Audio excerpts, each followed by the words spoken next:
The bloody handprint on the window. We all know the feeling of being watched.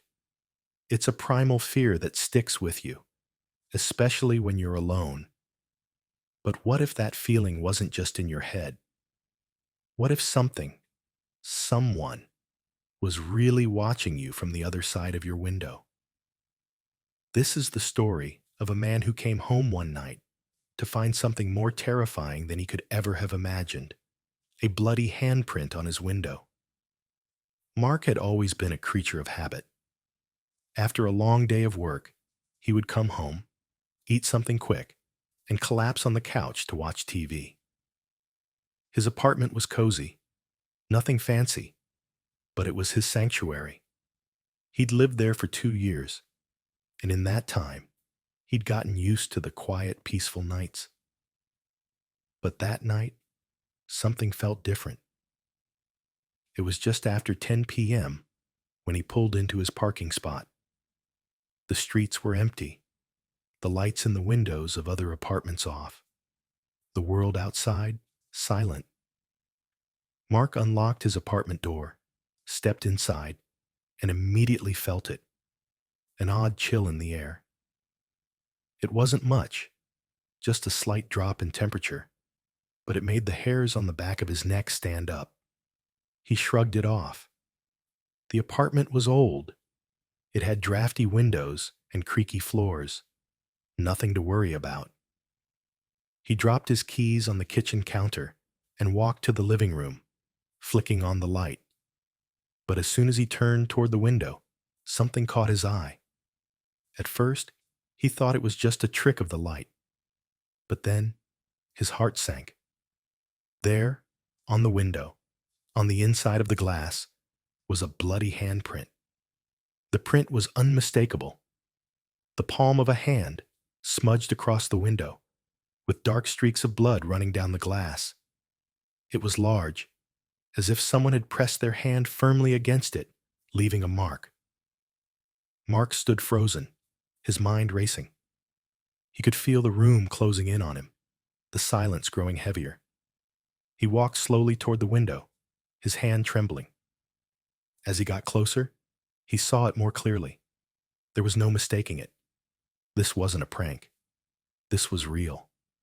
The blood was fresh. It hadn't dried completely yet. The crimson stains on the glass glistened in the dim light, dripping down in slow, deliberate lines. "What the hell?" Mark whispered, backing away from the window. His heart was hammering in his chest as he stared at the handprint. His mind raced with questions. How did it get there? Who could have done this? He lived alone. He turned around, eyes scanning the apartment. There was no sign of forced entry. The door was locked, the windows were shut, and everything seemed in order except for that handprint. But Mark couldn't shake the feeling that something was terribly wrong. The silent watcher. Mark immediately grabbed his phone and dialed 911, but as soon as the call connected, he froze. Nothing happened. The phone went completely silent. He hung up and tried again, but the same thing happened. A chill of unease crept over him. Something was blocking him, something he couldn't explain. He rushed to the window, heart pounding in his chest, and yanked the curtains open. He stared out into the dark night, but the street was empty. No one was there. "It's just a prank," he told himself, though the words felt hollow in his throat. He forced himself to take a few deep breaths and tried to steady his nerves. He would clean the window, call the landlord, maybe even check for hidden cameras. It was probably just some sick joke. But as he turned away from the window, something made him stop. A soft scratching noise. Mark spun around, his heart leaping in his chest. The scratching came again. Faint at first, like fingernails scraping against glass. He walked back to the window and looked out once more, his breath coming in short bursts. But again, there was nothing. just the dark street, the faint outline of the apartment building across the way. He was about to turn back when the scratching came again, this time from behind him. It was coming from the glass. His blood ran cold. Mark slowly turned around, his eyes scanning the room, and that's when he saw it. The handprint had changed.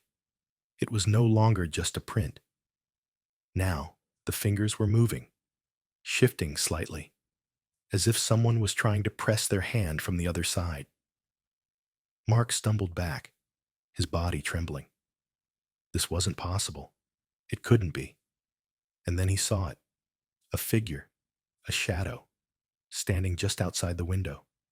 Its shape was distorted, like it was part of the darkness itself, blending with the night. The figure was still, watching him. But as soon as Mark noticed it, it moved.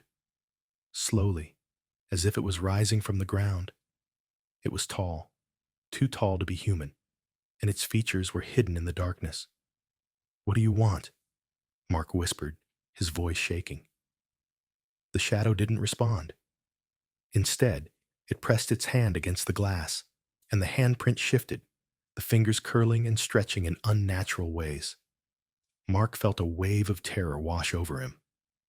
This thing, this shadow, this presence, it wasn't just haunting him. It was trying to get inside. Suddenly, the figure tapped against the glass. 3 times. Mark stumbled back, his legs weak, but before he could run, the lights flickered, and the entire apartment went dark. The room was plunged into an inky blackness that felt alive, suffocating. A low, guttural voice echoed through the room, though it wasn't coming from anywhere physical. It was all around him. "You saw me, and now you will never be alone again." The curse of the handprint. The next morning, Mark awoke to find the apartment silent. The power had come back on, but his mind was still reeling from the events of the night before. He stared at the window. The handprint was still there, as fresh as ever. The blood had not dried, and the hand remained imprinted on the glass. He had tried to wipe it clean, but it wouldn't come off. It was as if the blood was part of the glass itself. Mark's thoughts were scattered. He couldn't focus. The incident had left him disoriented, but something told him that he needed to figure out what was happening. He decided to go to the local library and look for any records or stories about the apartment building, or maybe similar occurrences in the neighborhood. As he sat in front of the computer, scrolling through old records, a name caught his eye: Mary Louvette. The name was linked to the building's history. In the early 1900s, Mary Louvette had been the wife of the original owner, and it was said that she died in a tragic accident. She had fallen from the apartment's top floor under mysterious circumstances. Some said it was a suicide. Others whispered that she had been pushed by a man in the shadows. The more Mark read, the more he felt a sense of dread creep over him. The stories about Mary Louvette spoke of strange occurrences in the building after her death. Whispers, sightings, and inexplicable things happening in the rooms. The final entry was a chilling note. Mary Louvette's spirit never left. She still haunts the building, searching for revenge. The air around him grew heavier, and Mark's throat went dry. The handprint on his window wasn't just some prank. It was connected to something far darker, something alive.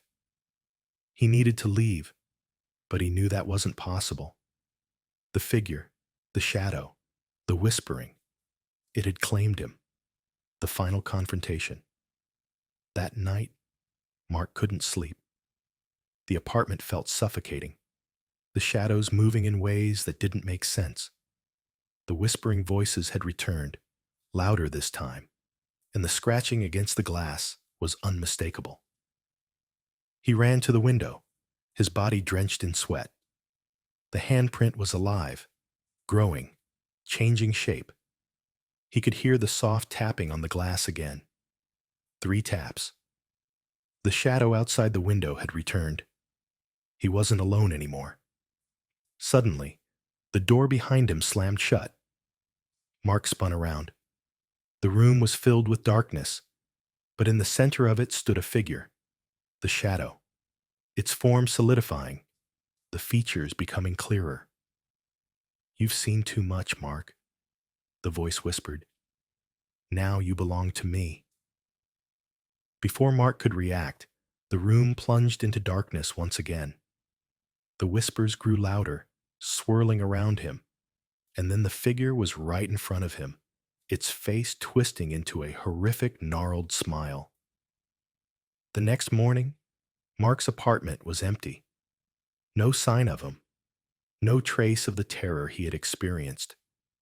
The handprint on the window remained. The shadows waited, and the curse of the bloody handprint would continue to claim anyone foolish enough to live in the building. Some spirits never leave, and some handprints are never meant to be wiped away. Like, share, and subscribe for more chilling stories that will make you question what's lurking outside your window.